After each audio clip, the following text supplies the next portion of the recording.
Olá, tudo bem? Vamos continuar com o estudo da lição da Escola Sabatina. Hoje é segunda-feira, 13 de outubro, e estamos estudando essa semana a lição Memórias da Graça, né? E hoje o título da nossa lição, desse dia 13, segunda-feira, O Deus das Maravilhas.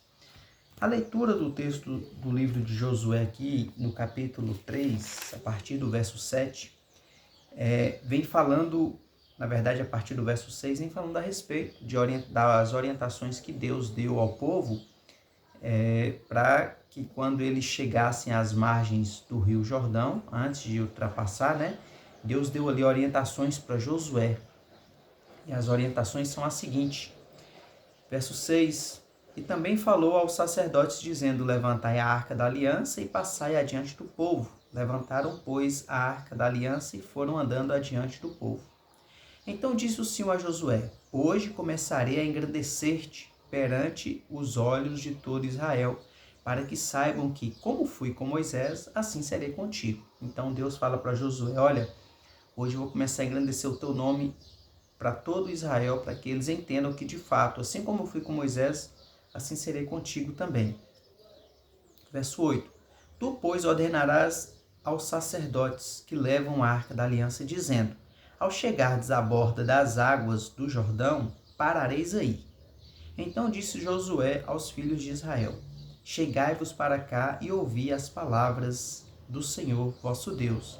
Disse mais Josué, nisto conhecereis que o Deus vivo está no meio de vós e que de todo lançará de diante de vós os cananeus, os heteus, os heveus, os ferezeus, os girgazeus, os amorreus e os jebuseus. Então, eles estavam caminhando, né, atrás ali da Arca da Aliança, os sacerdotes guiando à frente, e quando chegaram à margem do Rio Jordão, eles pararam.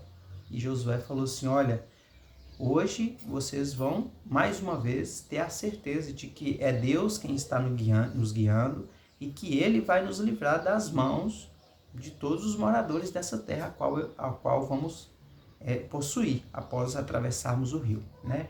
Então, Deus falou que Josué, que ele iria engrandecer o nome de Josué, e naquele momento Josué fortalece a fé do povo em Deus, porque disse que era Deus quem os estava guiando, e que o que eles iriam ver a partir daquele momento era justamente para dar essa certeza aos israelitas.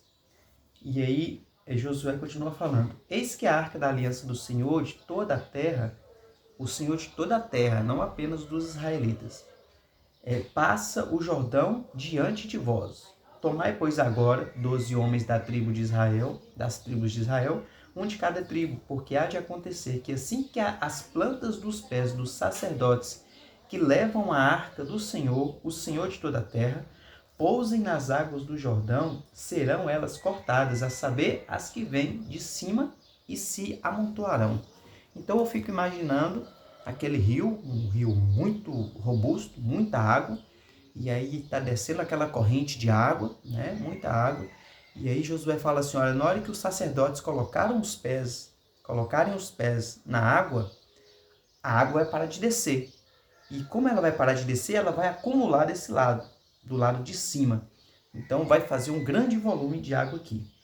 Tendo partido o povo das suas tendas para passar o Jordão, levando os sacerdotes a arca da aliança diante do povo, e quando os que levavam a arca chegaram até o Jordão, e os seus pés se molharam na borda das águas, porque o Jordão transbordava sobre todas as suas ribanceiras, todos os dias da cega, pararam-se as águas que vinham de cima.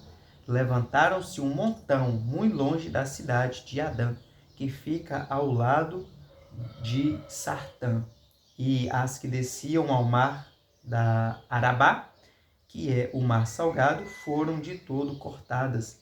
Então passou o povo defronte de Jericó. Porém, os sacerdotes que levavam a arca da aliança do Senhor pararam firmes no meio do Jordão, e todo Israel passou a pé enxuto, atravessando o Jordão.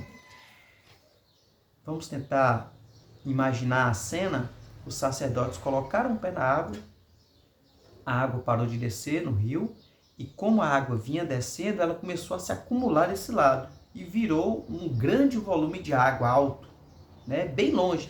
Eu fico imaginando, é como se fosse uma represa, tivesse feito uma represa ali gigantesca, porém sem pedras, como se fosse uma represa invisível. Então o povo, os sacerdotes pararam no meio do rio, enquanto que o povo todo passava, né?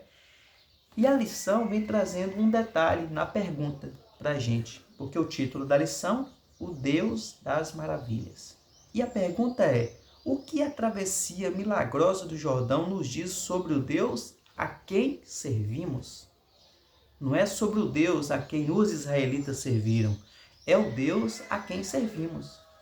Esse Deus que fez isso é o mesmo Deus que nós servimos.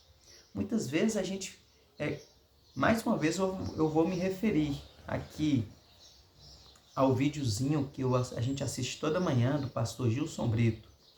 E o texto de hoje vem falando justamente sobre o momento em que Elias, após ter aquele confronto ali com os profetas de Baal, ele teve um momento ali de tristeza, depressão, e ele saiu ali e se escondeu numa caverna, e depois veio um redemoinho, e Deus não estava no redemoinho.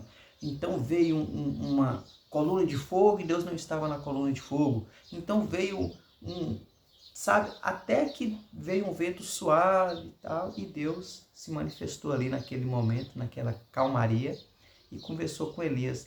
Então, esse Deus, muitas vezes a gente espera que Deus faça essas coisas grandiosas assim na nossa vida, para que de fato comprove para a gente que nós servimos a esse Deus, e Deus não faz. Só que Deus está nas coisas calmas das nossas vidas também, nas providências que Ele toma para cada um de nós, que Ele nos ajuda a vencer as barreiras dessa vida, né? Então esse Deus que segurou o rio, o Rio Jordão, com aquele grande volume de água, que fez aquela grande represa invisível, é o mesmo Deus que está conosco hoje todos os dias, que nos dá força para trabalhar, que nos dá o ar para respirar, que nos mantém vivos, né? Que guia as nossas vidas. Então nós precisamos ter essa certeza que o Deus das maravilhas não é apenas o Deus lá dos israelitas hebreus, das pragas do Egito, da coluna de fogo, não. É o Deus que está aqui conosco, e que mesmo que hoje e não faça, não por Ele não ter poder, mas pela sua onisciência, que Ele sabe o que é melhor para cada um de nós, ainda que Ele não faça esses milagres como fez na Bíblia, como a Bíblia nos mostra, é o mesmo Deus que está disposto a nos guiar também a essa nova vida, a essa nova terra, onde estaremos para sempre na presença dEle. Então que nós tenhamos essa certeza, que esse Deus das maravilhas é esse Deus maravilhoso que guiou os israelitas e também está guiando a cada um de nós, tá bom? Então tenha essa certeza na sua vida. Oremos ao Senhor. Pai Santo, querido Deus, Deus maravilhoso, poderoso, Criador dos céus e da terra, louvamos ao Senhor, porque só o Senhor é digno de toda honra, de toda glória e todo louvor. Te pedimos, Senhor Deus, que nos ajude a cada dia a enxergarmos que o Senhor é o Deus das maravilhas, o Senhor é o Deus que nos guia, ainda que passemos por dificuldades, por lutas, sabemos que o Senhor é quem tem tudo sob controle e que quer o melhor para cada um de nós. Dá-nos a Tua graça, um dia abençoado na Tua santa presença, oramos em nome de Jesus. Amém. Então é isso, tenha essa fé, vamos procurar desenvolver essa fé nesse Deus maravilhoso e colocar as nossas vidas inteiramente nas mãos dele. Fique com Deus.